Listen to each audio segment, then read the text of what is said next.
Okay, so let's talk about refining your team. By now, you've realized that if you're serious about growing your portfolio and achieving these goals, you've got to have a team.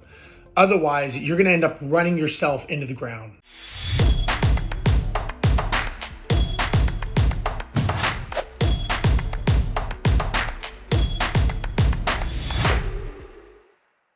Something that's important to remember is that the people you start out with on the team are most likely not going to be the people you end up with. Some people may not agree with the business model or the concept of the vision of where you want to go, and that's okay.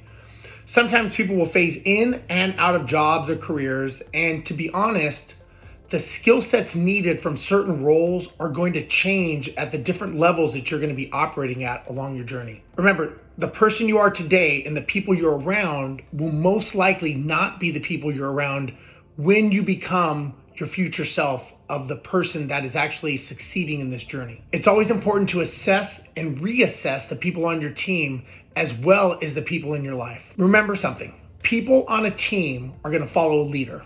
And they're going to stay with that leader as long as he or she has a vision that they can see, one they can relate to, and most importantly, one that's going to invigorate them to be part of something because they believe in it. If not, they may just be a subpar teammate, or they may just change teams to go with someone who they do believe in. I've seen many investors, they hire a property management company, they hire contractors, realtors, and they only think about how it's going to help themselves win and achieve their goals.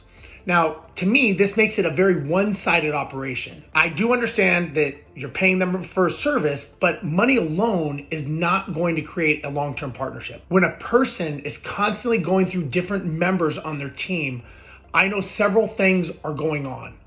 Either it's not a win-win situation for everyone involved, or the person that is the leader and inspiring people is not communicating that with them correctly. Don't get me wrong.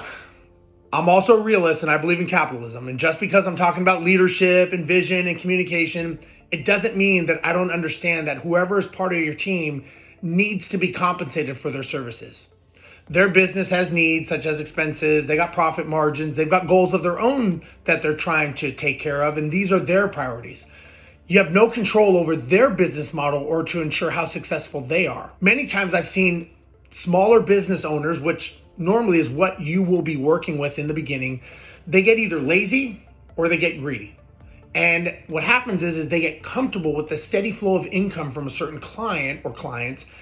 Now, to me, this makes absolutely no sense that they would decide to overcharge the most loyal people who are paying them. And that is the exact opposite of a team mentality and concept. The only way, in my opinion, that you can mitigate against this from happening is to have initial expectation conversation with them and let them know what you want and what you expect out of a business relationship, as well as finding out what they want and what helps them for their business. This is also the time and place to let them know what your policies, your procedures are of how you operate, when you're going to pay them, and what's considered acceptable work and what's not.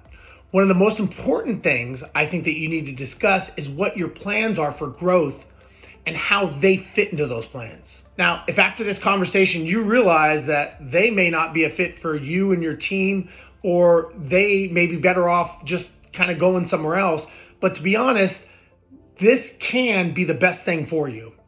It can be very stressful and expensive trying to undo what someone did to fix their mess. This is why you do a lot of work in the beginning before you own a bunch of properties and have a huge problem on your hands with bad team members or subpar work and service. One of the challenges when you're building something for the first time is that you don't know what to look for or what questions ask, nor do you know what the needs are going to be until you actually start needing them. But remember, the more you plan, the more you prepare, and the more you execute, the easier it'll be to notice if someone is on the right fit for your business model or if they should no longer be on your team. Remember, always test and measure along with the key metrics that are aligned with your goals and your strategy to make sure that you're getting long-term success for you and for your team.